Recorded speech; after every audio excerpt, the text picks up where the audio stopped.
ओम नमः सिद्धेभ्याय जय श्री ओम नमः सिद्धेभ्याय जय श्री ओम नमः सिद्धेभ्याय। मंगलम भगवान वीरो मंगलम गौतमो गणी मंगलम कुंद कुंदाद्यो जैन धर्मोस्तु मंगलम सर्वमंगल मांगल्यम सर्व कल्याण कारकम प्रधानम सर्वधर्माणां जैनम जयतु शासनम जैनम जयतु शासनम जैनम जयतु शासनम। हमारा जो डिस्कशन चल रहा था जीव तत्व के जीव द्रव्य के विशेष गुणों के बारे में हम पढ़ रहे थे। और उस प्रसंग में हमने जो मुख्य मुख्य थे, जो दर्शन गुण, चारित्र गुण, दर्शन गुण, ज्ञान गुण और सुख गुण, वीर गुण, ये सब गुण पढ़े हमने। और अब चारित्र गुण की पर्याय हमारी चल रही थी, तो जिसमें काफी कुछ तो हम लोगों ने पढ़ा और अब हम उससे आगे पढ़ेंगे। हमने क्या पढ़ा था कल कि मिथ्यात्व अवस्था में केवल बाह्य वृत्तों का अंगीकार करने से या बाह्य त्याग करने से अनंतानुबंधी आदि कषायों का अभाव नहीं होता, परंतु उसके अर्थ सम्यक दर्शन प्राप्त करके आत्म स्थिरता करना एवं वीतरागता प्राप्त करना, यही एकमेव उपाय है। देखो, अभी अपन बात कर रहे थे और ये हमारा सारा उपक्रम चल रहा है, सम्यक दर्शन कैसे प्राप्त किया जाए। यानी जीव के जो गुण हैं, जिसमें चारित्र गुण है, श्रद्धा गुण है, श्रद्धा गुण के फलस्वरूप हमारा मिथ्या श्रद्धा बदल करके और सम्यक दर्शन रूप श्रद्धा में प्रकट होने वाली है।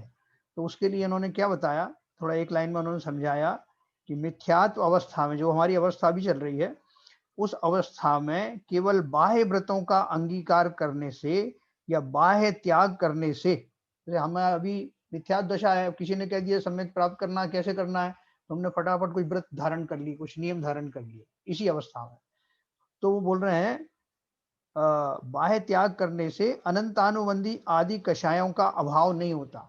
चार हमारी अनंतानुबंधी कषाय है ना, जिनकी वजह से हमको जो श्रद्धा गुण है वो भी हमारा सही नहीं होता। अनंतानुबंधी कषाय, कषाय किसका गुण है? चारित्र गुण। और जब तक अनंतानुबंधी कषाय हैं तब तक मेरा मिथ्यात्व जाने वाला नहीं। हालांकि ये दोनों अलग अलग गुण हैं। कषाय, अनंतानुबंधी कषाय जो है चारित्र गुण की पर्याय है, और मिथ्यात्व या मिथ्या श्रद्धान मेरे दर्शन गुण की पर्याय है। लेकिन इन दोनों का ऐसा संबंध है कि जब तक मिथ्यात्व रहता है तब तक ये चारों अनंतानुबंधी वाली कषाय रहती है। तो वो बोल रहे हैं कि अगर आपको अनंतानुबंधी कषायों को छोड़ना है और सम्यक प्राप्त करना है, तो उसका तरीका ये नहीं है कि हम बाहर से कुछ भी व्रत नियम उपवास अभी धारण कर लें और हमें सम्यक हो जाएगा। तो बोल रहे हैं कि उससे नहीं होने वाला इस अवस्था में। वो धारण करने योग्य तो है लेकिन अभी नहीं।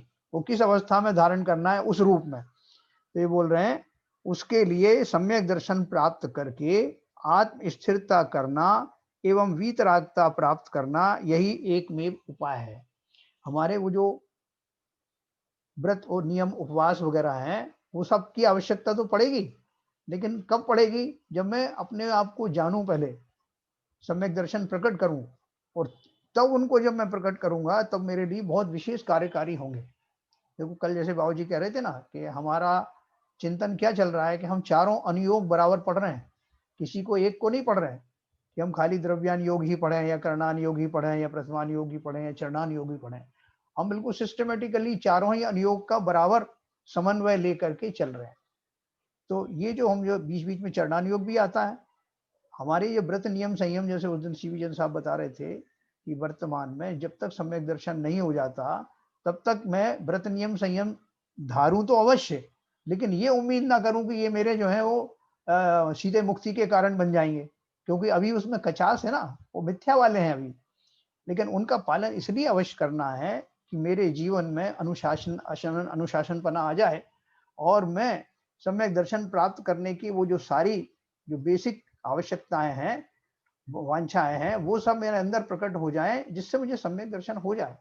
और उसके बाद जब मैं फिर चारित्र ग्रहण करूंगा, फिर मैं ये व्रत नियम उपवास आदि धारण करूंगा, तो उनकी जाति भी अलग होगी और उनका जो मेरी समझ है उनके बारे में वो दूसरे प्रकार की होगी। तब वो व्रत सधेंगे और वो मुझे फिर मोक्ष मार्ग के कार्यकारी होंगे। तो अभी हम आज पढ़ेंगे कि ये तत्वार्थ श्रद्धानम सम्यक दर्शनम, ऐसी सम्यक दर्शन की परिभाषा है। ये तत्वार्थ सूत्र में ऐसा दिया है। ये प्रयोजन भूत तत्व कौन से हैं और उनका श्रद्धान करना यानी क्या करना, ये हम अब पढ़ेंगे। प्रयोजन भूत तत्व क्या है, प्रयोजन का अर्थ क्या है, ये भी अपन पढ़ेंगे। जीव के चारित्र गुण की विभाव पर्याय यानी कषाय क्रोध मान माया लोभ हो या स्वभाव पर्याय वीतरागता हो, उस पर्याय का क्षेत्र जीव द्रव्य के बाहर नहीं होता। जीव द्रव्य के संपूर्ण भागों में यह पर्याय व्याप्त होती है। जीव द्रव्य के बाहर अन्य द्रव्य में व्याप्ति नहीं, इसीलिए चारित्र की पर्याय शरीर में नहीं जीव द्रव्य में होती है। देखो, हमको एक बेसिक चीजें मालूम करना चाहिए कि हम कौन के गुण पढ़ रहे हैं, अभी जीव द्रव्य के पढ़ रहे हैं। पुद्गल के तो हम पहले पढ़ चुके हैं, शरीर हमारा पुद्गल है। तो जो श्रद्धा गुण है, ज्ञान गुण है, वीर गुण है, सुख गुण है ना, जो जो जो जो हमने अभी तक पढ़ा, वो सारे गुण किसके, जीव के हैं। तो इसलिए बोल रहे हैं कि जीव के चारित्र गुण की विभाव पर्याय यानी उल्टी पर्याय कौन सी है, कषाय है। क्रोध मान माया लोभ आदि ये सब चारित्र गुण की पर्याय है, लेकिन कैसी है, उल्टी है, नेगेटिव वाली पर्याय है। तो असली वाली कौन सी है, स्वभाव पर्याय, यानी वीतरागता हो उस पर्याय का को हम स्वभाव पर्याय कहते हैं। वीतरागता को, वो मेरा स्वभाव ही वास्तव में वीतरागी है। मैं तो राग द्वेष जुड़ने के कारण जो है उनमें अटक गया, लेकिन और जब मैं अपनी स्वाभाविक पर्याय में जाऊंगा, नैसर्गिक स्वभाव में जाऊंगा, तब मुझे सुख की प्राप्ति अपने आप होगी। तो इसलिए जीव की जो चारित्रिक दशा, विभाव दशा चल रही है, क्रोध मान माया लोभ वाली, उससे हट करके वीतरागता प्रकट हो, यही मेरी आवश्यकता है और यही मेरे लिए उपादेय है। तो बोल रहे हैं कि ये जो मेरी अपन ने एक परिभाषा पढ़ी थी कि गुण जो है द्रव्य के संपूर्ण भागों में पाया जाता है। और द्रव्य कौन है, मैं जीव द्रव्य हूं। तो जीव द्रव्य का गुण में एक गुण चारित्र भी है। वो चारित्र गुण मेरा पूरे द्रव्य में व्याप्त है, लेकिन शरीर में व्याप्त नहीं। जो चारित्र गुण है, जिससे सम्यक चारित्र होने वाला है, अभी मिथ्या चारित्र है, वो मेरे अंदर पूरी तरह से व्याप्त है, क्योंकि मैं जीव द्रव्य हूं। लेकिन मेरा ये चारित्र गुण दूसरे द्रव्यों में नहीं पाया जाता। यहां तक कि मेरे बिल्कुल पड़ोस में मेरा शरीर है, चूंकि वो पुद्गल है, तो चारित्र गुण उसमें नहीं पाया जाएगा, है ना। ये अपन क्यों समझ रहे हैं, क्योंकि हमें ये भ्रम ना हो जाए कि शरीर की किसी दशा से या किसी दशा को मैं अपना चारित्र गुण कह डालूं। ये संभव नहीं है, क्योंकि चारित्र गुण मेरी पर्याय है, पुद्गल की नहीं, शरीर की नहीं। तो शरीर की होने वाली कोई भी क्रिया वो चारित्र नहीं कहलाएगी, तो क्या कहलाएगी, अपन आप आगे देखते हैं। तो बोल रहे हैं जो भी पर्याय हो, स्वभाव पर्याय हो या विभाव पर्याय हो, उस पर्याय का क्षेत्र जीव द्रव्य के बाहर नहीं होता। जीव द्रव्य के संपूर्ण भागों में यह पर्याय व्याप्त होती है। जीव द्रव्य के बाहर अन्य द्रव्य में व्याप्ति नहीं, इसीलिए चारित्र की पर्याय शरीर में नहीं जीव द्रव्य में होती है। वर्तमान में हमारी जो मनुष्य पर्याय है, वो जो अवस्था है, वो कैसी है, असमान जाति द्रव्य पर्याय है। असमान जाति का अर्थ क्या है कि एक तो जीव द्रव्य है, मैं जीव द्रव्य हूं, और अनंत पुद्गल परमाणु वाला शरीर है। आहार वर्गना, तेजस वर्गना, मनोवर्गना, कर्माण वर्गना, है ना, और ये औदारिक शरीर, ये सारे शरीर ये क्या है, ये पुद्गल के रूप है, शरीर है ना। तो मैं उन शरीरों के साथ रहता हूं, इसलिए मेरी जो वर्तमान पर्याय है वो कैसी है, जिसमें मैं भी रह रहा हूं और ये पुद्गल जनित शरीर भी रह रहा है। ऐसी मेरी असमान जाति, मेरी जाति दूसरी है।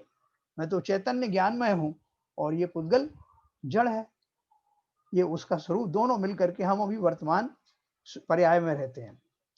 ऐसे अन्य जाति के द्रव्यों की एक बंधान रूप संयोग रूप स्थिति है। ऐसे संयोग में रहने वाला जीव उसके संयोग में रहने वाले पुद्गल को यानी देह को स्व मानता है। देखो हमारी भूल क्या है, क्योंकि मैं अनादिकाल से शरीरों के साथ ही रहता हूं। एक तो ये बाहर वाला शरीर, औदारिक शरीर, और अंदर मेरे तेजस शरीर, कर्मण शरीर, ये सब है ना। तो उन शरीरों के साथ रहने से मेरी ऐसी आदत पड़ गई, ऐसे संस्कार पड़ गए हैं, ऐसी मेरी भूल परमानेंटली पड़ गई है कि ये जो बाहर जो दिख रहा है यही तो मैं हूँ। अगर आप कोई ज्यादा जिद करे, नहीं साहब मैं इनको ये नहीं मानता कि ये मैं हूँ, मैं तो ये मानता हूँ ये मेरे हैं, तब भी भूल है, क्योंकि परद्रव्य है, आपके द्रव्य से कहीं मैच ही नहीं करते। लेकिन फिर भी मैंने ये मान लिया कि यही तो मैं हूँ। यही उन्होंने बताया, ऐसे संयोग में रहने वाला जीव उसके संयोग में रहने वाले पुद्गल को यानी देह को स्व मानता है और देहाश्रित क्रिया यानी आचरण को अपना आचरण यानी चारित्र मानता है। देह में जो कुछ भी घटित हो रहा है वो अपने कारण से हो रहा है। ये तो मैं मान सकता हूं कि मैं, मेरे जो भाव होते हैं तो उन भावों का निमित्त पाकर के भी अजीव द्रव्यों के ऊपर या शरीर द्रव्य में कुछ कुछ होता है, लेकिन मैं उनका करता नहीं हूं डायरेक्टली। शरीर में अगर योग्यता है तो मेरे भावों का निमित्त पाकर के उसके अनुसार उसे जो कुछ करना होता है वो कर लेता है। उसमें केमिकल चेंजेस होते हैं, उसमें जो मुझे अंदर से क्रोध आता है तो उसकी आंखें लाल हो जाती हैं, है ना, और दूसरी जो शरीर में परिवर्तन होते हैं, तो मैं करता नहीं हूँ, मैं तो अपने भाव कर रहा हूँ, लेकिन मेरे भावों का निमित्त पाकर के ऐसी घटनाएं अवश्य होती हैं कि वो पुद्गल उससे प्रभावित होता है, लेकिन अपना कर्ता वो स्वयं है। आंखें लाल हो या ना हो ये उसका काम है, शरीर में अकड़न हो या ना हो ये उसका काम है, शरीर शांत में जो है सुनता रहे ये सब उसका काम है, भोजन डाइजेस्ट करे नहीं करे उसका काम है ना। तो हमको दोनों के कामों में फर्क समझना पड़ेगा और फर्क समझ करके बहुत अच्छे से जानना पड़ेगा कि मैं कौन सा द्रव्य हूँ, ये कौन सा द्रव्य है। और अपनी बेसिक परिभाषा अपन शुरू से पढ़ते आए कि एक द्रव्य दूसरे द्रव्य का कर्ता नहीं होता, है ना। संयोगी हो सकता है, अपना निमित्त बन सकता है, लेकिन कर्ता नहीं हो सकता। कर्ता तो हर द्रव्य अपना अपना स्वयं का है। तो इसलिए उन्होंने बोल दिया कि इस तरह से शरीर के आचरण को अपना आचरण मत मानना, जो हम अक्सर करते हैं। हम क्या बोलते हैं, जो हमें, जिसे हम व्यवहार कहते हैं ना, व्यवहार में हमारी क्या भूल होती है अपन आज समझेंगे। जब चारित्र गुण की सकल चारित्र यह अवस्था होगी, यानी तीन कषाय चौकड़ी का अभाव और संजुलन कषाय का सद्भाव, इनके साथ वीतरागता, तब उस मनुष्य का, मुनि का बाह्य आचरण भी तदनुकूल रहता है। तो क्या बताया उन्होंने कि अभी तो मेरी एक चौकड़ी जाने वाली है, अपन ऐसा मानते हैं कि हम सम्यक दृष्टि होने वाले हैं, तो हमारी अनंतानुबंधी वाली जो कषाय चली जाएंगी, तो हम सम्यक दृष्टि हो जाएंगे। लेकिन ये बोल रहे हैं कि मैं तो और आगे की बात कर रहा हूँ, इसकी मेरी अनंतानुबंधी भी चली गई, अप्रत्यख्यानावरणी भी चली गई और प्रत्यख्यानावरण वाली भी चली गई, अब रह गई एक संजुलन। तो ये दशा कौन सी है? मुनि की दशा है। अब मैं मुनि हो गया, अब जब मैं मुनि हो गया तो मेरे भाव उसी तरह के रहने लगे, मेरी मुद्रा भी वैसी रहने लगी, मुनिवत आचरण करूंगा ना मैं, शांत परिणाम मेरे अंदर में भी हो गए और तदनुसार शरीर में भी लक्षण ऐसे दिखने लगे। मुझे बाहर से देख के कोई कहने लगेगा कि यार इनके चेहरे पे बड़ा तेज है, महाराज जो है उनको कितनी जो तपस्या करते हैं, कैसा अच्छा उनका सौम्य जो है दृष्टि हो गई है। तो ये निमित्त निमित्तिक है, अंदर में भाव शांत होने से शरीर की दशाएं भी वैसी हो जाती हैं।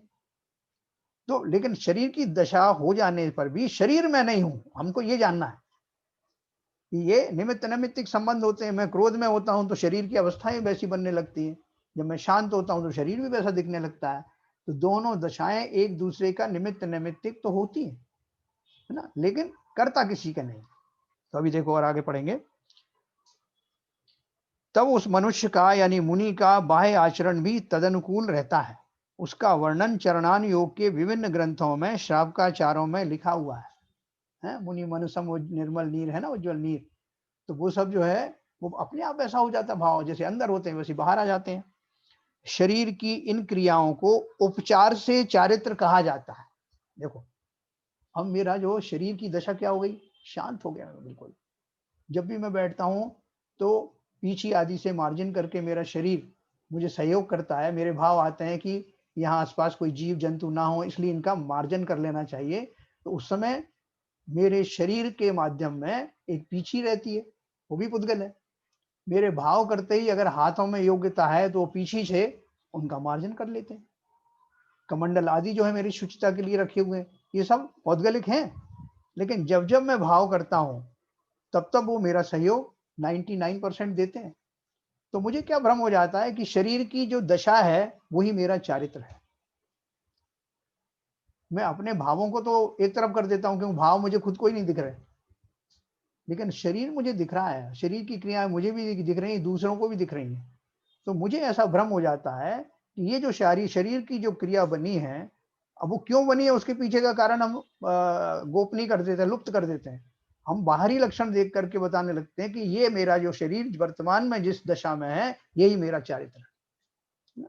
तो बोल रहे हैं शरीर की इन क्रियाओं को उपचार से चारित्र कहा जाता है। ऐसा कहना 100% सही होने पर भी, सुनना जरा ध्यान से, ऐसा कहना 100% सही होने पर भी वैसा ही मानना और मात्र बाह्य क्रियाओं को ही चारित्र मानना 100% गलत है। कहना अलग बात है और मानना अलग बात है। उपचार से हम बहुत सारी चीजें कहते हैं, देखो क्या क्या कह देते हैं अपन। जैसे कथन में घी का घड़ा ऐसा हम कहते हैं। अब किसी घी भरा हो घड़े में या डब्बे में, तो अपन क्या बोलते हैं कि बच्चे को, भैया वो घी का घड़ा उठा लाओ। और घी का घड़ा कहाँ रखा है, ये शक्कर का डब्बा कहाँ रखा है? तो ना तो वो घड़ा घी से बना है? मगर मैं क्यों कह रहा हूँ कि उसमें घी, उपचार से घी चूंकि रखा हुआ है इसलिए घी का घड़ा कह दिया। ये शक्कर का डब्बा इसलिए कह दिया उसमें शक्कर रखी है। अब कोई बच्चे को पहली बार जिसने सुना हो उसको बोलेंगे बेटा जाओ शक्कर का डब्बा उठा लाओ, अब वो बड़े चक्कर में पड़ जाएगा कि मैंने तो प्लास्टिक के डब्बे देखे हैं, लोहे के डब्बे देखे हैं, लेकिन ये शक्कर का डब्बा कौन सा होगा? उसके दिमाग में तो ये आएगा कि जो शक्कर से बना हो वही शक्कर का डब्बा। तो बस बार बार लौट के आएगा मम्मी से, मुझे नहीं मिल रहा शक्कर का डब्बा। अरे सामने ही तो रखा तेरे। फिर मम्मी जाएगी और उसको हाथ रख के बताएगी ये नहीं दिख रहा तुझे शक्कर का डब्बा? बोले मुझे नहीं मालूम था कि जिसमें शक्कर रखी है इसलिए उसको शक्कर का डब्बा कह रहे हैं। मैं तो सोचता था शक्कर से बना हुआ डब्बा। तो अभी देखो दोनों की बातें सही है ना। उन्होंने उपचार से उसको शक्कर का डब्बा कहा और थोड़े दिन के बाद में वो बच्चा अब जानने लग गया कि ऐसा उपचार किया जाता है। तब उसको समझ में आया कि ये व्यवहार से उसको शक्कर का डब्बा कहा जा रहा है, यथार्थ में नहीं है। और अब वो भी कहने लगा कि मम्मी शक्कर का डब्बा लाऊं क्या? अब वो समझ गया, लेकिन पहले नहीं समझा था। तो पहले उस व्यवहार को भी नहीं समझा था वो, अब व्यवहार को समझने लग गया वो। दूसरा उदाहरण मैं आपको देता हूं, जैसे एक नारियल होता ना, नारियल श्रीफल। नारियल को हम सब जानते हैं कि नारियल किसको कहते हैं? बाहर में जिसकी जटाएं वटाएं हो और उसके अंदर में कुछ बज रहा हो पानी या सूखा गोला, हम समझ जाते हैं कि ये नारियल है। लेकिन असली नारियल कौन सा है? उसके अंदर रहने वाला जो गोला है वही तो असली नारियल है ना। अगर उसमें वो गोला नहीं हो, किसी का तरीके से मैं उसका खोल वैसे ही बना रहने दूं और उसको खुरच खुरच के बाहर निकाल दूं गोले को, तो वो नारियल अभी भी नारियल कहलाएगा क्या? जिस नारियल से मैं परिचित हूँ, जिसे मैं भगवान के यहाँ चढ़ाता हूँ, ये जिससे मिठाइयां बनती हैं, वो अभी भी ऐसा नारियल रहा क्या? नहीं रहा। तो मैं चूंकि ज्ञानी हूं, हम सब जानते हैं कि नारियल का स्वरूप क्या है। नारियल किसे कहते हैं? जिसमें बाहर की अवस्था ये हो और अंदर से ऐसा गोला हो या पानी हो, उसे मैं नारियल कहता हूं।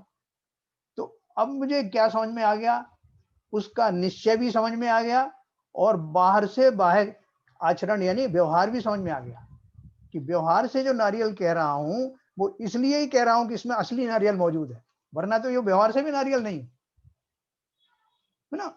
उसके अंदर वास्तविक नारियल विद्यमान है। लेकिन अब वो एक बच्चे को ले जाओ, तो बच्चे ने मुझे हमेशा नारियल कहते उसी को सुना है जो बाहर से ऐसा दिखता था जटाएं वाला, उसको नहीं मालूम इसके अंदर भी कुछ है। तो अब लेकिन उसने सोचा इसमें कुछ हो या ना हो, पापा इसको नारियल बोलते हैं इसलिए मैं भी नारियल कहूंगा।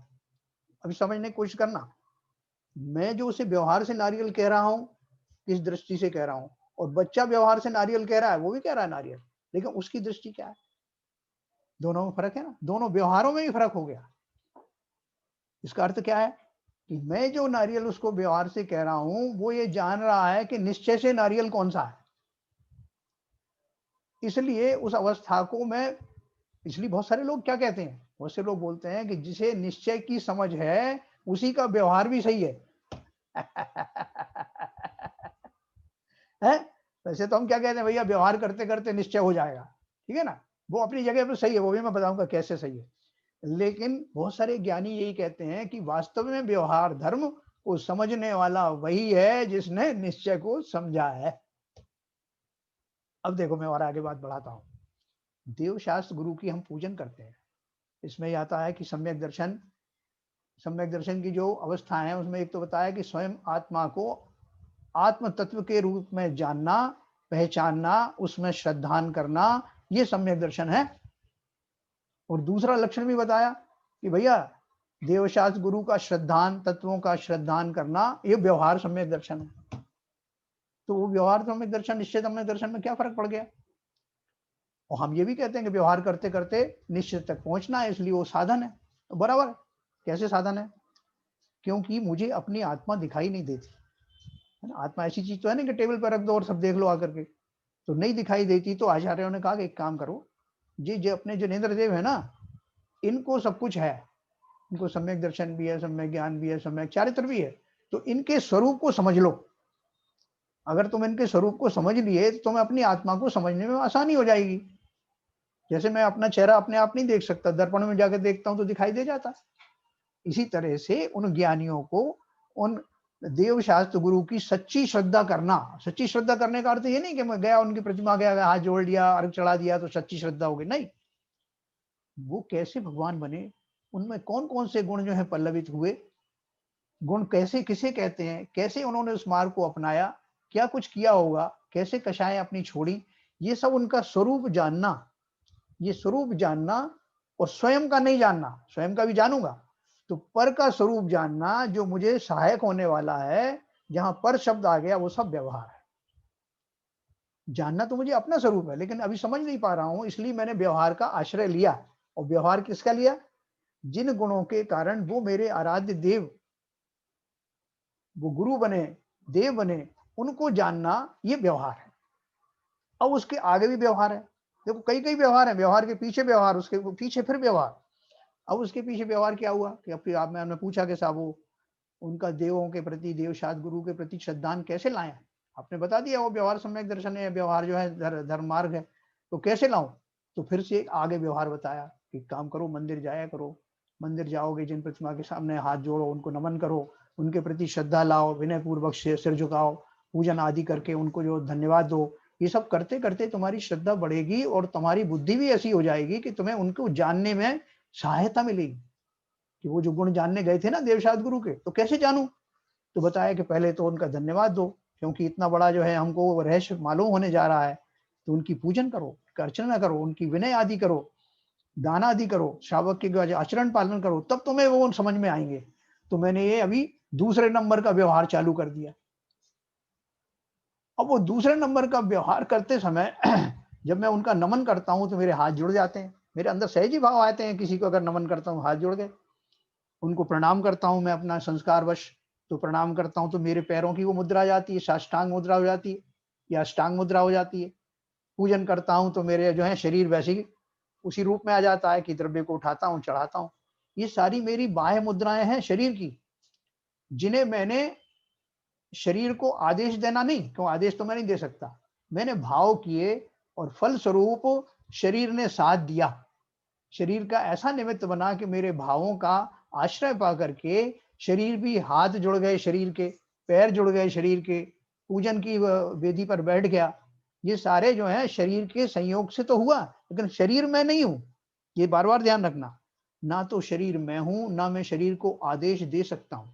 लेकिन ये तो मेरा अच्छा ऐसा निमित्त था, मेरे कर्मों का भी ऐसा निमित्त था कि मेरे भाव बने और शरीर इस योग्य था कि उसने मेरी पूजन आदि की पद्धति में पूरा साथ दिया। तो वो जो दूसरे नंबर का व्यवहार है, वो भी सच्चा व्यवहार नहीं। सच्चा व्यवहार तो कब होगा? जब वो मेरा देवशास्त्र गुरु का श्रद्धान पक्का हो जाएगा, तब वो व्यवहार श्रद्धान होगा। और फिर वही श्रद्धान कब जो है वो निश्चय में बदलेगा? जब मैं उस श्रद्धान से प्रेरित होकर के, उसका स्वरूप जान करके, ओह ऐसा ही तो मैं हूं, जब मैं स्वयं में घटित करूंगा, तब वो निश्चय चारित्र कहलाएगा। इस तरह से व्यवहार की परिभाषा हमको अच्छे से मालूम होना चाहिए। व्यवहार का हमारे जीवन में बहुत उपयोग है, लेकिन व्यवहार किसे कहें?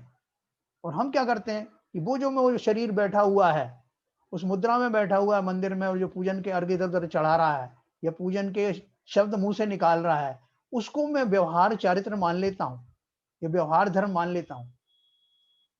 मान लेने में नहीं, जानना तो पड़ेगा ना कि ये जो मैं कर रहा हूँ वास्तव में ये व्यवहार नहीं है। कहने में भी आएगा, 10 लोग कहेंगे भाई साहब ये कितना बढ़िया इनका आचरण चल रहा है, ये देखो उनका व्यवहार जो है पूरा धर्म मार्ग ही लगता है, देखने में भी लगेगा, मुझे भी लगेगा।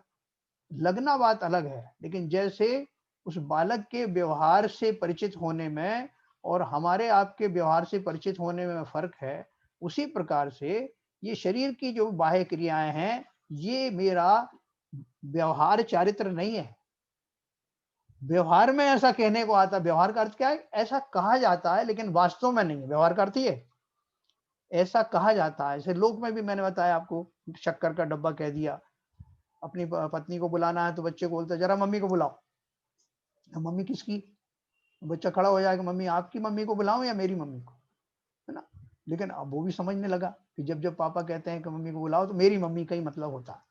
ऐसे व्यवहार की बहुत सारी दशाएं होती हैं जिन्हें हम जानते भी हैं और जानते भी हैं, मगर वैसा मानते, अगर हम उसको ये जान लें कि ये खाली व्यवहारवश कहा गया है, वास्तव में ऐसा नहीं, तो हमारा सारा काम हो जाने वाला है। देखो मैं आपको एक उदाहरण और बताता हूँ। एक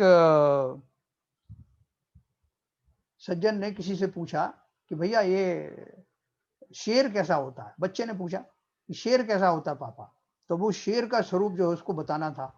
तो उन्होंने बोला बेटा देखो, तो अपने बाहर में एक कोई बिल्ली खेल रही होगी, बिल्ली का बच्चा, उसको लेके आ जाओ। तो उसने कहा ठीक है, बाहर बहुत सारे बिल्ली के बच्चे बैठे थे, एक बच्चे को लेके आ गया हूँ। अब बताओ आप शेर कैसा होता है?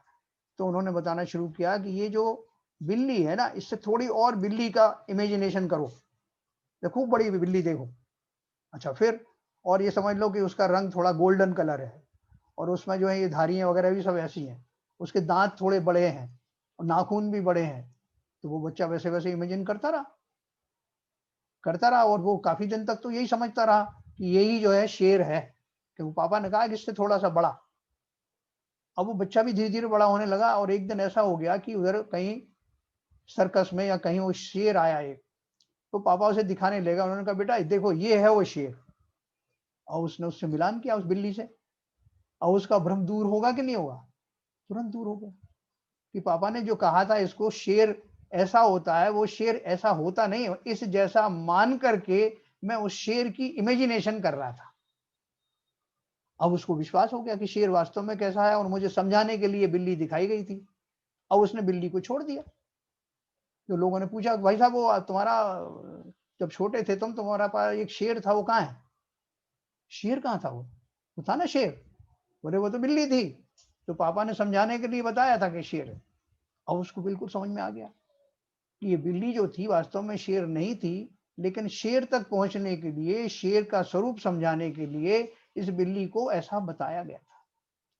इसी तरह से जो हमें व्यवहार से जो कुछ भी हम करते हैं, वो समझाने के लिए किया जाता है कि देखो ये देव शास्त्र गुरु हैं, ऐसे ही तुम हो, ऐसा ही स्वरूप तुम्हारा है।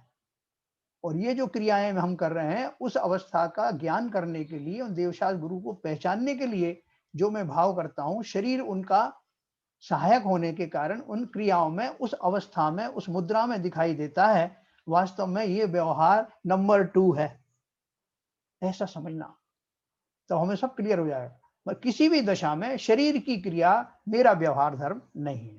ठीक है ना? तो मुझे लगता है थोड़ा क्लियर हुआ होगा। अब अपन आगे चलते हैं। इन्होंने भी लिखा, जैसे कथन में घी का घड़ा ऐसा हम कहते हैं, परंतु उस समय मान्यता में जिस घड़े में घी रखा है वह घड़ा ऐसा यथार्थ मानते हैं। उसी तरह देह के आचरण को चारित्र कहने में दोष नहीं, परंतु उस समय मान्यता में जिस देहधारी जीव के चारित्र गुण की सकल चारित्र हुई है, यह वीतराग पर्याय है। उस देह की क्रिया को मैं ऐसा कह रहा हूं। यानी जिसने वो पालन किया, ऐसे मुनिराज, उनकी देह की क्रिया को मैं व्यवहार से व्यवहार चारित्र कह देता हूँ। देखो कितना चारित्र का पालन करता है, देख देख के चल रहे हैं, ईर्या समिति का पालन कर रहे हैं, पंच महाव्रत का पालन कर रहे हैं। तो ये महाव्रतों का पालन अंदर से हो रहा है, भावों से हो रहा है ना, शरीर से तो नहीं हो रहा। लेकिन शरीर उस रूप कन्वर्ट हो जाता है, इसलिए मुझे शरीर दिखाई देता है कि देखो शरीर ही तो चल रहा है, बिल्कुल चल रहा है।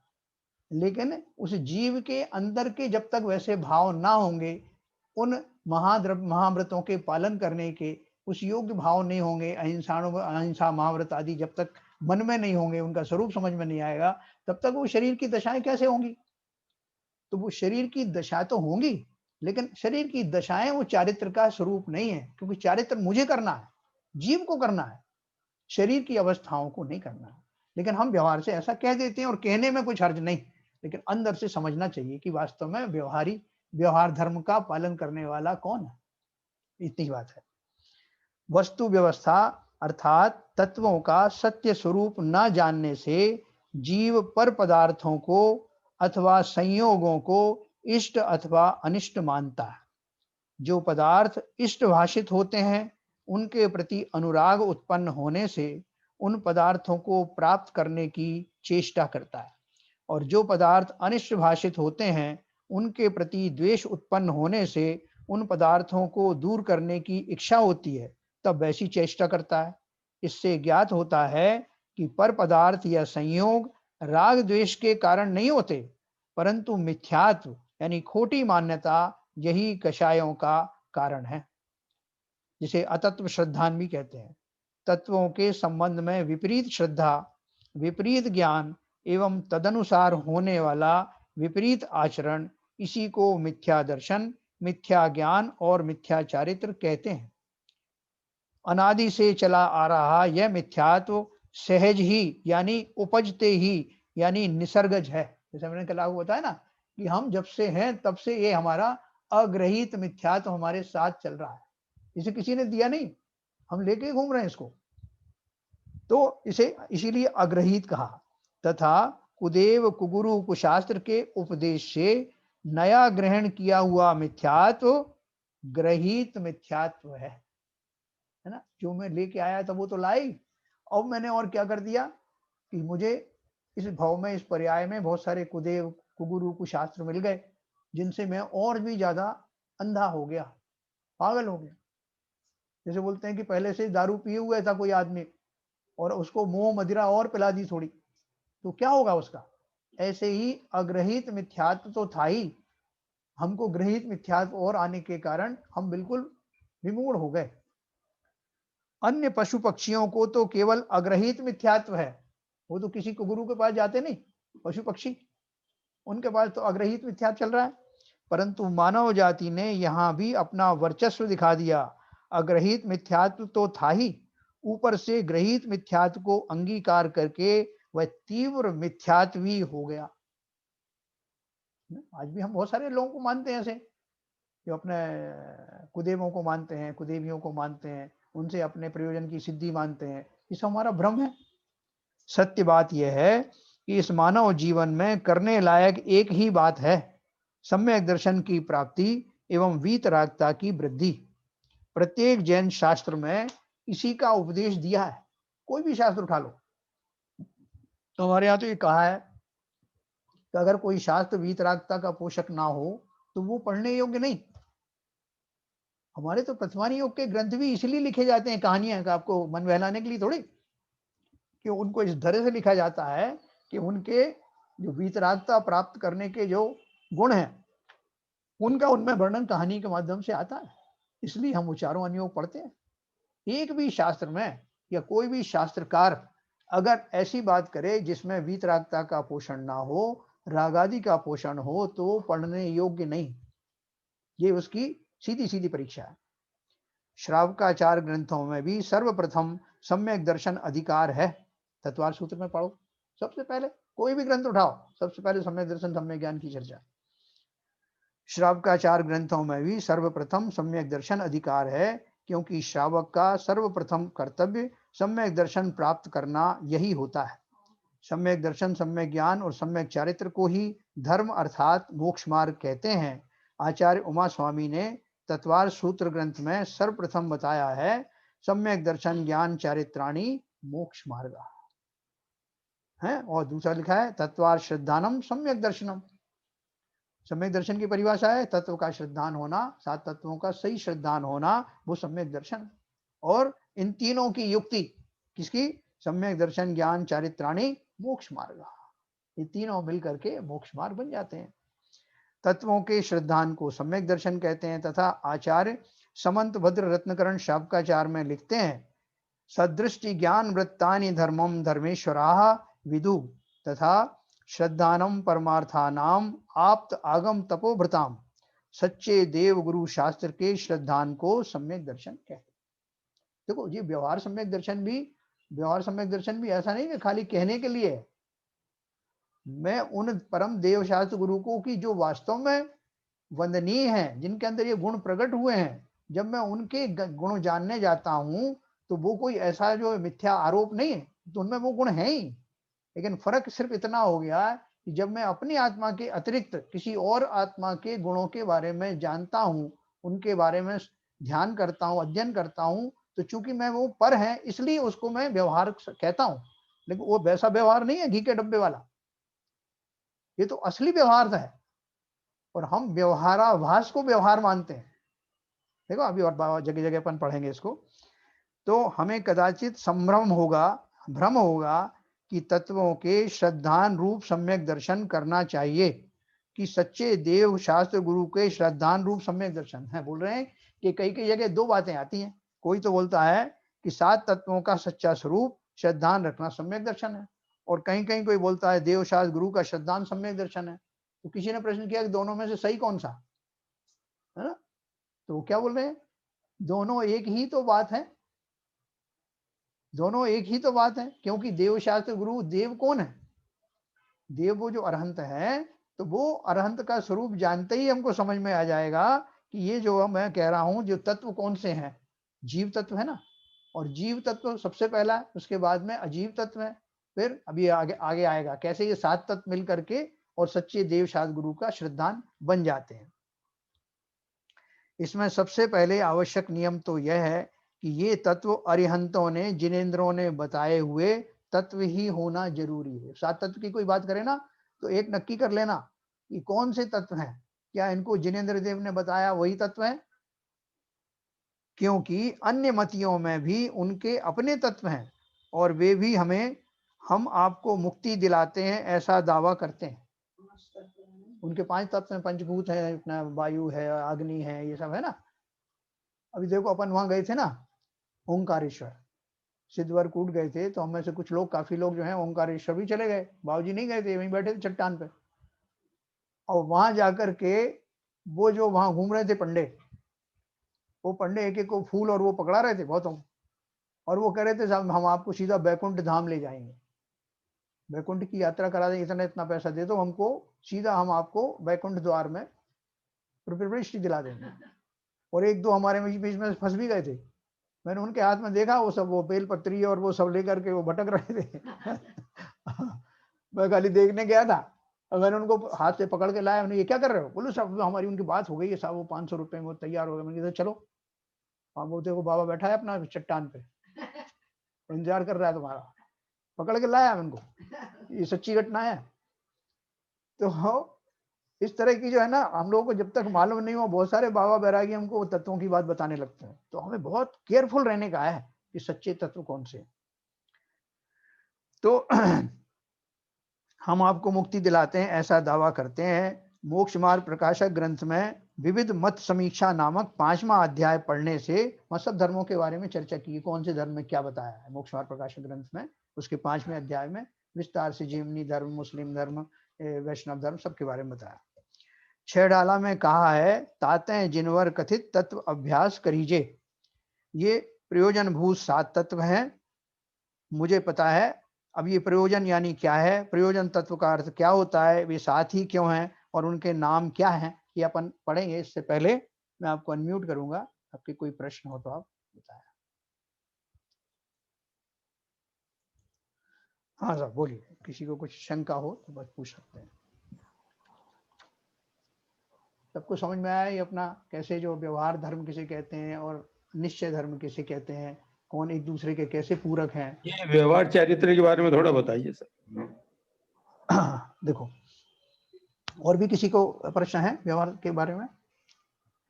देखो जैसे मैंने आपको बताया कि अभी कहीं किसी भी ग्रंथ में आप देखोगे वहां लिखेगा कि स्वयं को, आत्मस्वरूप को भली प्रकार जानना और उसमें स्थिर हो जाना, ये निश्चय से, निश्चय चारित्र है, सम्यक चारित्र है। ठीक है, तो अब मैं उसमें कैसे फिट हो जाऊं, कैसे उसमें स्थिर हो जाऊं, जब तक कि मैं उसका स्वरूप ही नहीं जानता। क्योंकि आत्मा बाहरी पदार्थ तो है नहीं कि जैसे बाहर से मैं देख लूं। तो अब मुझे क्या करना पड़ेगा? तो मैं गुरुजी के पास गया कि गुरुजी मुझे तो ये समझ में नहीं आ रही, आप बोल रहे हो आत्मा को जानना, स्वयं की आत्मा को जानना, पहचानना, स्थिर हो जाना, ये सम्यक चारित्र है और चारित्र मुझे प्राप्त करना है, तो मैं क्या करूं? तो उन्होंने बोला आप व्यवहार चारित्र का पालन करो। तो कैसे व्यवहार का कैसे पालन करूं? तो बोले ये देवशास्त्र गुरु इनको तो तुम मानते हो ना? बोले हाँ मानता हूं। तो कैसे मानते हो? कि मैं इसलिए मानता हूं कि मेरे कुल में जो है इन्हीं की पूजन हो रही है, तो इसलिए मैं उनके ऊपर विश्वास तो है मगर उनको जानता नहीं हुआ। इतना जानता हूं कि उनकी प्रतिमाएं बनाई जाती हैं या बिठा ली जाती हैं, समूहशरण का प्रतिरूप होती हैं और सब लोग उनको नमस्कार करते हैं, उनके पंच कल्याणक होते हैं, लोग उनके ऊपर में वो करते हैं, क्या बोलते हैं, अभिषेक आदि करते हैं। इतना मैं जानता हूं। अब आप बताओ कि मुझे जो है वो व्यवहार चारित्र कैसा होता है? तो उन्होंने बताया कि ये तो तुम्हें बताया जा सकता है कि तुम अगली बार जब मंदिर जाओ, तब मंदिर जा करके भली प्रकार अपनी बुद्धि को, अपनी और ज्यादा विनय प्रकट करके और उनके गुणों के बारे में जानो। कोई बोल रहे हैं कुछ? उनके गुणों के बारे में जाने। कैसे जाने?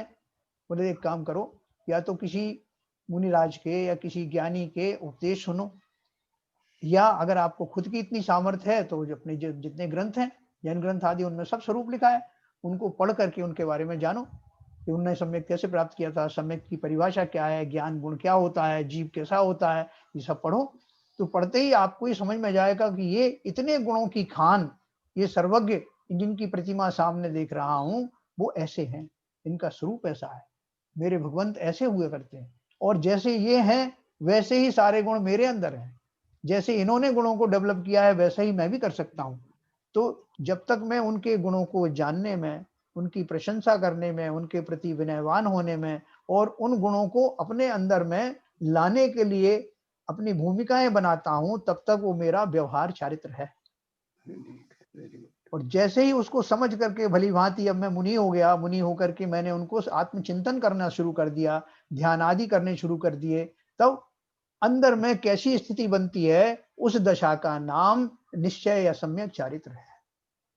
ठीक है सर, क्लियर? ठीक है सर, ठीक मैं मैं कुछ बोलूं क्या? हाँ बोलिए बाजी। तो इसके बीच में जो स्थिति रहती है, हाँ उसको किस श्रेणी में रखा जाएगा?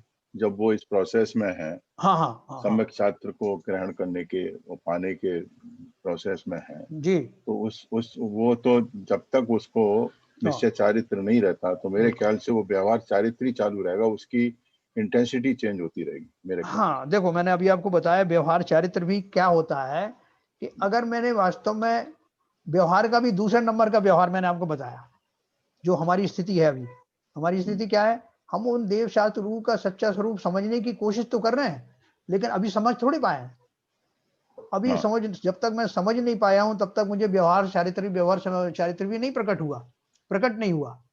तो अभी मैं किस स्थिति में हूं? वो 2 नंबर का चारित्र, जो उसको प्रकट करने के लिए, व्यवहार चारित्र को समझने के लिए जो मैं कर रहा हूं, पूजन आदि कर रहा हूं, स्वाध्याय आदि कर रहा हूं, जो अपने श्रावक के धर्म का निर्वाह करते हुए और उनका स्वरूप जानने की जो चेष्टा कर रहा हूं, वो मेरा 2 नंबर का व्यवहार है, जो वास्तव में व्यवहार चारित्र भी नहीं है। लेकिन उसको अगर पाने की मेरी वास्तव में इच्छा है, क्रिया जो हो रही है, जो क्रियाएं कर रहा हूं इसलिए कर रहा हूं कि मुझे उसका स्वरूप समझना है, इसलिए पूरा विनयवंत होके पूजाओं के पूरे अर्थ समझ करके स्वाध्याय आदि भी कर रहा हूं। ये सब जो मेरे वर्तमान के आचरण हैं, वो नंबर 2 वाले चारित्र की प्राप्ति के लिए मैं कर रहा हूं अभी। और फिर अपनी भूमिका जब चेंज होगी तो 1 नंबर का जो स्वयं का है, जो निश्चय चारित्र है, उस तरफ बढ़ जाऊंगा। तो अगर मेरी पूजा पाठ, अगर मेरी जो धार्मिक अनुष्ठान इस दिशा में मुझे ले जाने के लिए हो रहे हैं, इसके लिए मैं कर रहा हूं, तो ये नंबर 2 का व्यवहार भी सार्थक है, वरना तो ये कुछ भी नहीं है, ये तो भोगों की वांछा के लिए कर रहा हूं, फिर तो ये निदान पूर्वक कर रहा हूं। इसलिए अपने को ये फर्क समझना चाहिए। तो नंबर 1 का व्यवहार चारित्र कौन सा हुआ? जब मैं उनका देवशास्त्र गुरु का सच्चा स्वरूप समझ लूंगा। अभी कहां समझ में आया? अच्छा, वो नंबर 1 का। अभी जो क्रिया कर रहा हूँ वो नंबर 2 का। नंबर 2 की है, और नंबर 2 की भी तब होगी जब मेरा उद्देश्य वो होगा। हाँ समझ गया। है ना। एक उद्देश्य नहीं मेरा तो ये भी होता मिथ्यात्व, है, नहीं तो मिथ्यात्व तो घोर मिथ्यात भी तो हम हैं, लेकिन हम कैसे थोड़े रिफाइंड मिथ्यात भी हो गए, हाँ ठीक है, तो वो है तो ना। सब हम बात सम्यक सन्मुख हो गए हैं, सम्यक दर्शन प्राप्त होने की पहले जो आवश्यकताएं होती हैं हम उसमें प्रवेश कर गए। लेकिन अगर कोई उन पूजा पाठ आदि का पूरा लाभ ना लेकर के उन्हें पंचेंद्री के विषय सुख की प्राप्ति का साधन बनाए और भगवान से उनसे निदान पूर्वक उनसे वांछा करने के लिए वो करे, तो वो हमारे नंबर 2 में भी नहीं आएगा, समझ गए ना, बल्कि उससे और पाप का बंध होगा। ये हमको रहस्य बहुत अच्छे से समझना। पूजन करो आप जितनी भी करना है, लेकिन कैसे भाव हो कि मैं ये किस लिए कर रहा हूँ, उन सर्वज्ञ देव की पूजा किस लिए कर रहा हूँ, किसी को दिखाने के लिए कर रहा हूँ क्या? नहीं, मैं अपनी कषायों की मंदता करने के लिए, जिस पूर्वक मुझे उन वीतरागता का स्वरूप समझ में आएगा। देखो हम दिन पे दिन स्वाध्याय कर रहे हैं तो हमारे जो कषाय मंद होते हैं, कषाय मंद होने के साथ साथ हमारी बुद्धि में सूक्ष्मता आती है, जिससे हम तत्व समझ पा रहे हैं। कितने लोग हैं इनको समझ में नहीं आएगा, क्यों हमें नहीं समझ में आ रहा आप क्या पढ़ रहे हो, ऊपर से जा रहा है हमारे, वो क्यों जाता है?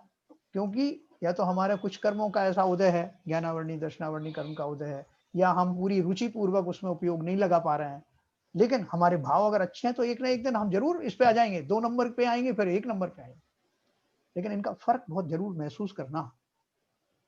शरीर कोई भी जीव किसी भी भूमिका में क्यों ना हो, चाहे हम 2 नंबर के उसमें हो या 3 नंबर के व्यवहार में हो, तब भी हम जो भाव ही कर सकते हैं। और ये मानना ही पड़ेगा कि मेरी सारी जो है क्रियाएं मेरे भाव स्वरूप ही हैं, भावों के द्वारा ही मैं सब कुछ करता हूँ। बाकी थाली में जो अर्घ चढ़ाना आदि जो क्रिया होती हैं वो तो निमित्तिक है, मेरे ऐसे भाव आते हैं तब मेरे हाथ भी ऐसे चलने लगते हैं। लेकिन उन भावों के पीछे, उन अर्घारोपण करने के पीछे मेरे भाव हैं, उन पदों के बारे में जानना, उनके गुणों में वास्तविक विनय प्रकट करना, तब हमारा 2 नंबर का चारित्र, व्यवहार चारित्र जैसे कहता हूं, वो प्रकट होगा ना। तो इस तरह से समझे। बाबूजी कुछ कहना चाहते हैं, संक्षेप में बाबूजी कहेंगे। हाँ, मैं इसको एक छोटे से उदाहरण से समझाता हूँ, समझने की कोशिश करता हूँ। हाँ। एक व्यवहार, लोग संसार में जब हम कोई बीमारी हो जाती है हमको, तो हम पूछते हैं, हर एक से पूछते हैं भैया कोई अच्छा डॉक्टर बताओ, अच्छा डॉक्टर बताओ।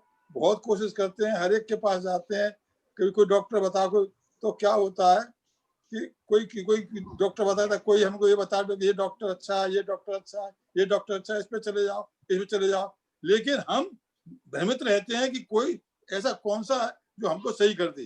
तो हमारा जो रोग है, जन्म मरण का रोग है, जो हमारी जो राग देश है, जो हमारी कषाएं हैं, ये हमारे एक तरीके से हमारी बीमारियां हैं। इन बीमारियों को दूर करने के लिए कौन सा डॉक्टर सही है, उस डॉक्टर के पास जाना है। अब बात है कि जब तक हमें यह पक्का पता लग जाए कि कौन सा डॉक्टर इस रोग को दूर कर देगा, उस डॉक्टर पर सिद्धांत करना होगा। तो कभी तो अब आज की स्थिति क्या है, कभी तो हम किसी दूसरे को आरती करने लगते हैं, कभी फूल चढ़ाने लगते हैं, कभी कुछ करने लगते हैं, कभी कहीं चले जाते हैं, कभी शिव जी के मंदिर में चले जाते हैं, कभी ईसा मसीह के यहाँ चले जाते हैं, कभी दरगाह पर चले जाते हैं। अभी हमारा सिद्धांत नहीं है, अभी हम नहीं समझ पा रहे हैं कि हमें आगे क्या है। ये सब व्यवहार है, जब पाप कर्म है, ये पाप का उदय, ये पाप का बंद करता है, ये हमको गर्त में ले जाता है। लेकिन जब तक हमें ये सिद्धांत हो जाए हमारा, ये डॉक्टर जो है, ये डॉक्टर हमारी इस बीमारियों को दूर कर देगा, ये पक्का सिद्धांत हो गया हमको, तो हम वहां से स्टार्ट करेंगे। वहां का जो उस देवशास्त्र गुरु, वो हमारे वो गुरु वीतराग गुरु, उनके पास जाकर के जब हम उनकी सेवा करेंगे, जब उनकी सिद्धांत करेंगे, उनकी आरती करेंगे, उनकी वंदना करेंगे, उनकी पूजा करेंगे, और समझेंगे कि उन्होंने कौन कौन से ऐसे कार्य किए हैं जिसकी वजह से वो, अच्छा और तो देवता और जगह से कहते हैं कि आओ हमारे पास आओ, हम तुम्हें छू देंगे, तभी तुम्हारे पाप चले जाएंगे और तुम बैकुंठ चले जाओगे। लेकिन हमारे जो देव शास्त्र हैं वो कहते हैं कि तुम्हारे अंदर स्वयं में इतनी पावर है, तुम मोक्ष जा सकते हो, किसी की आवश्यकता नहीं है, केवल एक टिप्स है, वो मेरे पास है, जो वो मैं आपको टिप्स देता हूँ, उन पर चलिए। तो ये जितना सुनिए, रुको अभी इनका पूरा हो जाना, बाबू जी थोड़ा शॉर्ट कर देना थोड़ा। हाँ, तो जितना अब इसके अंदर जो व्यवहार जितना चलेगा, जितना हम व्यवहार करेंगे, पूजा पाठ जो भी करेंगे सिद्धांत पूर्वक करेंगे, निश्चय को सोच के करेंगे, ये हमारा व्यवहार कहलाएगा। और बिना किसी निश्चय के और वैसे ही जो हम करते हैं, ये हमारा व्यवहार नहीं है, ये व्यवहार चारित्र भी नहीं है, बल्कि हमको गर्त में ले जाने वाला है और हमको पाप कर्म का बंद करने वाला जो शुभ उपयोग कहलाएगा, जो व्यवहार कहलाएगा, और इससे हमें निश्चय मिलेगा। ये मेरा कहना है। जैन साहब, एक प्रश्न उठता है यहाँ पर कि जैसे हम सांधारा होती है, सांधारा का जो मंत्रों का उच्चारण होता है, अगर उनका अर्थ समझो तो ऐसा लगता है हम शांतिनाथ भगवान को अर्चना कर रहे हैं कि हमारा ये हो जाए, ये हो जाए, ये हो जाए जी। तो ये तो मिथ्या था ना, फिर भी हम सांधारा करते हैं। हाँ देखो, इसमें ऐसा है, इसके ऊपर आप क्या कहना चाहते हैं? हाँ मैं बताता हूँ आपको। देखो ऐसा है, जैसे कई आरतियां हैं, हाँ उसमें भी सीधा हम अभी तो हम सीधे डिमांड करते हैं, मेरा कोरोना ठीक हो जाए, इसका व्यापार में वृद्धि हो जाए, इस तरह से आता है। लेकिन उसका कारण मैं आपको बताता हूँ। हाँ वही, ये बहुत बड़ी भ्रांति काफी दिन से चल रही थी। तो आज ये टॉपिक बाबूजी ने जो छेड़ा, बोला कि हम दरगाह पे जाते हैं, यहाँ जाते हैं, वहाँ जाते हैं, उस डॉक्टर पे जाते हैं, उन्होंने बहुत सही विवेचना की। तो उससे मैंने सोचा कि आपसे इस मौके पर ये देखिए मैं आपको बताता हूँ बात को। और देखो बहुत व्यापक स्केल पे अभी आप सवेरे टीवी खोलोगे, जहाँ जहाँ शांति धारा चल रही है वो सबका आप सुनोगे तो वो यही बताएंगे। कोई बोलेगा कोरोना ठीक करने के लिए, कोई बोलेगा निरोग होने के लिए, कोई बिल्कुल ये सब है। लेकिन देखो ऐसा है, जो सिद्धांत है वो सिद्धांत तो अपन ने डिस्कस कर लिए। अब जो आचरण में जो चीज चल रही है, वो दशा क्यों चल रही है? वो इसलिए चल रही है। अब देखो महाराज भी वहां पर मौजूद हैं, लेकिन वो इसलिए नहीं रोकते हैं कि भैया कम से कम जो हमारे धर्म में तो बना हुआ है ना, ये अगर इसकी श्रद्धा बहुत ज्यादा, इसको देखो अभी तो हमारे बहुत कमजोरी है ना, तो हम छोटी छोटी बातों से व्यथित हो जाते हैं, तो घबरा के कहाँ जाते हैं। हमें कोई चाहिए ऐसा सहारा जिससे हम जाके गुजारिश करें कि मेरे साथ ये तकलीफ है, इसको दूर करिए। तो अगर मान लो मेरे पास कोई संबल अपना नहीं हो, तो मैं कुदेवों के पास चला जाऊंगा, कुछ शास्त्रों में पढ़ने लगूंगा कि भाई मेरे तो गुरु कुछ देते नहीं है, उनके पास चले जाऊं। तो जो कुछ विद्वानों ने सामाजिक व्यवस्था इस तरह की बनाई, मैं ये नहीं बोलता कि सिद्धांत सही है, लेकिन उन्होंने व्यवस्था इसलिए की कि कम से कम जो दुखी जीव है, वो प्राणी वो इधर उधर ना भटके, कम से कम वो चादर चढ़ाने वगैरह से इधर उधर तो ना जाए, तो अपने उस कन्फाइनमेंट में रहेगा, तो कम से कम देवशास्त्र गुरु से अलग नहीं होगा। हालांकि देवशास्त्र गुरु का स्वरूप ऐसा नहीं कि वो किसी को कुछ दे दें, ये तो अपन सिद्धांत से मानते हैं, लेकिन उन जीवों में किंचित उनके अंदर में थोड़ा सामर्थ्य आ जाए, थोड़ी उनमें ढाढ़स बन जाए, इसके लिए उन्होंने एक बाया मीडिया ये खोजा। उनमें जितने लोग खड़े होंगे शानदारा का, उनसे पूछोगे तो वो भी ये जानते हैं कि भाई हमारे भगवान तो कुछ देते नहीं, हमारे क्या किसी के नहीं देते। देखो ये भी हमारा भ्रम है कि हमारे नहीं देते, दूसरे के देते हैं। देते किसी के नहीं है, जो कर्म सिद्धांत के अनुसार ही सबको सब कुछ मिलता है। मैंने उस दिन भी बताया था कि अगर हमारे भगवान नहीं दे सकते तो कोई के भी नहीं दे सकते, और अगर कोई के दे सकते हैं तो हमारे भगवान तो उससे डबल दे सकते हैं। लेकिन देने लेने का ये व्यवहार वास्तविक सही नहीं है, ये खाली एजम्पशन है। तो इसलिए अगर शांति धारा करने में इस तरह के भाव करने से अगर उन जीवों को तात्कालिक ढाढ़स मिलता है, उनको थोड़ा सा अपने मन में थोड़ा सा ऐसा आता है कि मैं आज मंदिर गया था, मैं अपनी बात कह करके आ गया, मेरा जी हल्का हो गया, मेरा जो है रोग जल्दी दूर होंगे, ऐसी उनको श्रद्धा है, और उस श्रद्धा के बल पर उन्हें तात्कालिक कुछ रिलीफ मिलता है, तो ऐसा उन ज्ञानियों ने व्यवस्था कर दी कि इसमें कोई हर्ज नहीं। लेकिन सिद्धांत अपनी जगह पर है, जिन्हें सिद्धांत समझना है वो सिद्धांत पढ़ें, समझें, और ये व्यवस्था करते हुए भी अगर कर भी रहे हैं, अगर ये मान करके, तो साथ में ये सिद्धांत जरूर अपने दिमाग में रखें कि भगवान से मिलता जुलता कुछ नहीं है, किसी से कुछ नहीं मिलता, अपने कर्मों से ही मिलता है। हाँ एक बात जरूर होती है कि जब मैं जिनेंद्र देव की वास्तविक साधना और भक्ति करता हूं, तो मेरे जो कर्म हैं जिनके कारण की मुझे ये असुविधाएं मिली हैं, उनमें तीव्र संक्रमण होता है। वो मेरे पाप कर्म बदल करके पुण्य प्रकृतियों में बदल जाते हैं, और फलस्वरूप मुझे वो सामग्रियां मिलने लगती हैं, मेरे दुख कम हो जाते हैं। ये 100% सत्य है। मगर एक इसमें अगर ये सिद्धांत आपने समझा दिया जी, और हमें ये अच्छी तरह मालूम पड़ गया कि बाकी भगवान को तो छोड़ो, हमारे पीतरागी भी कुछ नहीं देते हैं। हाँ। तो जब इस तरह के हम मंत्रोच्चारण से शानधारा कर रहे हैं जी, उस समय हमें अपने क्या भाव रखना चाहिए? देखो जिन्हें ज्ञान है वो तो सैद्धांतिक रूप से माने कि मैं तो देखो इसको मैं दूसरे तरीके से बताता हूँ आपको। हाँ, वो शांति धारा करते हुए जिनेंद्र देव से मैं कह सकता हूँ, जैसे मुझे बहुत सारे रोग तकलीफें हैं, जैसे जिन्होंने स्वयं स्तोत्र की रचना की है, जो भक्तामर स्तोत्र बनाया, उन्होंने क्या कहा? उन्होंने ये नहीं कहा कि भगवान मुझे कोई हाथी आ जाए तो मुझे बचा लेना, या जो कोई शेर आ जाए तो मुझे बचा लेना। भक्तामर लिखने में क्या कहा उन्होंने? आपकी ऐसी महिमा है कि कोई भक्त के सामने अगर शेर भी आ जाए तो उसका कुछ नहीं बिगाड़ सकता। आपकी सामर्थ्य है, आपकी मानता है ऐसी, आपके अंदर ऐसे गुण हैं कि लोगों की जो है काम आदि के भाव समाप्त हो जाते हैं, क्योंकि आपने तो ऐसे क्षण मात्र में उनको नष्ट कर दिया। तो पूरा का पूरा उनके गुणों का वर्णन है, उनकी बहादुरी के गुण हैं, बहादुरी का चिंतन है वो। ऐसे ही जब मैं शांति धारा के लिए खड़ा हूं तो क्या मैं ऐसा नहीं सोच सकता कि भगवान आपकी जो है शांति धारा या ये सब करने की वाली बात तो एक तरफ है, आप में तो कितनी महिमा है, आप में तो ऐसे कितने गुण हैं कि जीव को अपने आप ही इस तरह से निरोग हो जाया करते हैं। जीव हो जाया करते हैं, कर दो नहीं, हो जाया करते हैं। आपकी सामर्थ्य ऐसी है, आपकी भक्ति में इतना चमत्कार है कि जीवों को उनका चाहा हुआ सब इष्ट मिल जाता है। और संसार के दुख की सुखों की तो बात छोड़िए, आप तो अपना जैसा सबको बना लेते हैं। ऐसे भाव शांति धारा के सामने समान समय भी कर सकता हूँ, अभिषेक के समय भी कर सकता हूँ, और परम पुण्य का लाभ होगा। सच्ची श्रद्धा है। बहुत बढ़िया, ये बढ़िया गुरु मंत्र है। हाँ, उनकी सामर्थ्य की चर्चा करूं, और अपने जो अंदर मेरे अंदर जो आ गए उनको, उनकी परवाह नहीं करना कि मेरे अंदर ये कमी आ गई या मेरे जो इस तरह से प्रतिकूलताएं आ गई, इनको दूर करिए। भगवान आप सब सामर्थ्यहीन है। आप ज्ञान, अपन एक तरफ उनको भी बोलते हैं ना कि आप तो अंतर्यामी है, तो अंतर्यामी है तो उन्हें क्यों बता रहे हो मैं फला फला, मैं संतोष कुमार जैन आपके पास इसलिए आया हूँ कि मेरा फला फला दुख दूर कर दो। अरे एक तरफ अंतर्यामी कह रहे हो, दूसरी तरफ नाम और सब बता रहे हो, मेरे पिताजी का नाम ये, मैं फलानी जगह पढ़ता हूँ, आप देख लेना जरा। अंतर्यामी को आप ये सब बता रहे हो, फिर क्या है कि अंतर्यामी कह रहे हो? तो सिद्धांत क्या रहा? फिर सिद्धांत क्या रहा? अरे आप तो उनकी भक्ति करो, उनकी सामर्थ्य के बारे में करो कि जिनके समूह शरण में लगने से कितने कितने कोषों की जो है व्याधियां दूर हो जाती हैं, उनके सामर्थ्य का वर्णन करो, आपको तदनुसार फल मिलेगा। मांगने की जरूरत नहीं है, उनके सामर्थ्य की बात। बहुत बढ़िया। लोक कल्याण की भावना होनी चाहिए। हाँ, कोई कुछ कह रहे हैं? आरएल जैन साहब बोल रहे हैं कुछ? मामा जी बोल रहे हैं?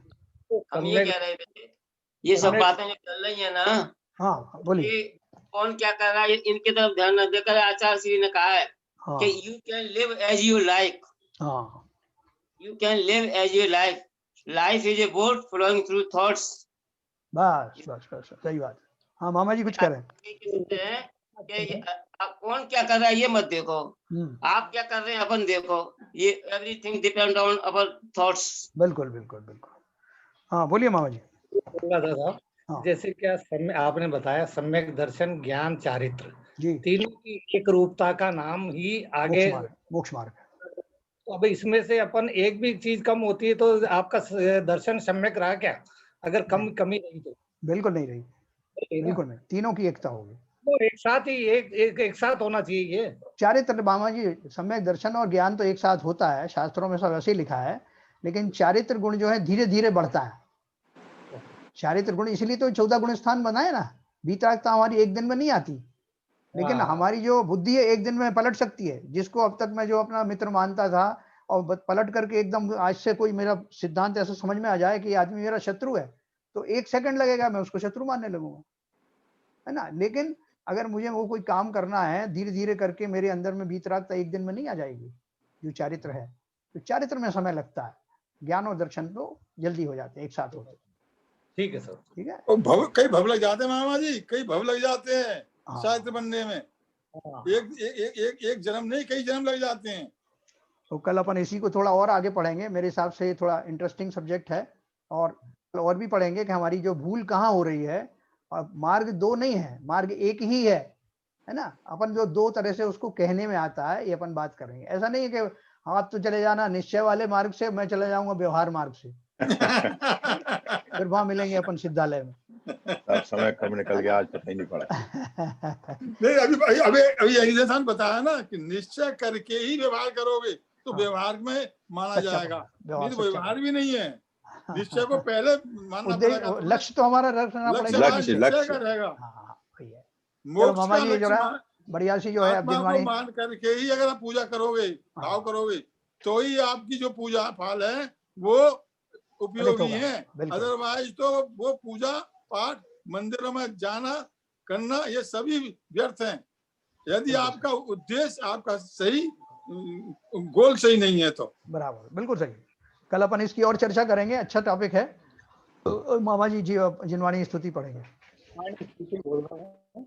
देखो बहुत अच्छी जिनवाणी माता ये स्तुति है। बोलिए।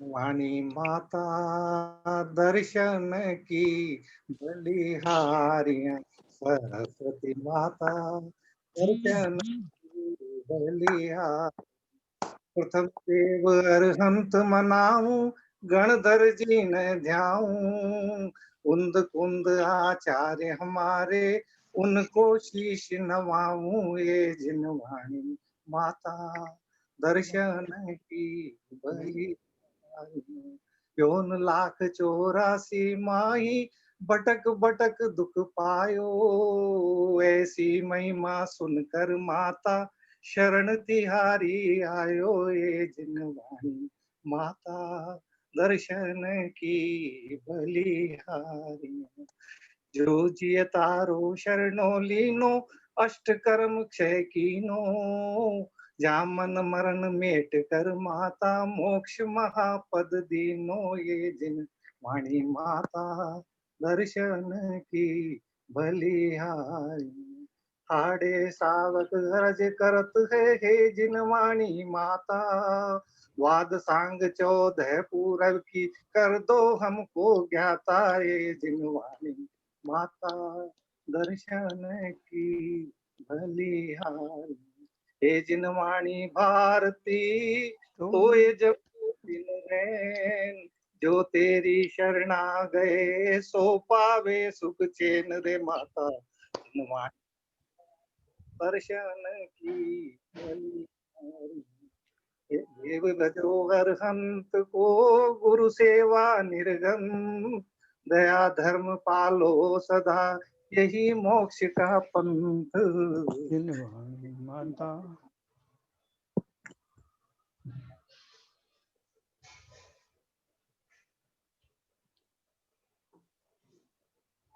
आवाज चली गई मामा जी की। जिनवाणी माता की जय। जय। नमोकार। नमोकार।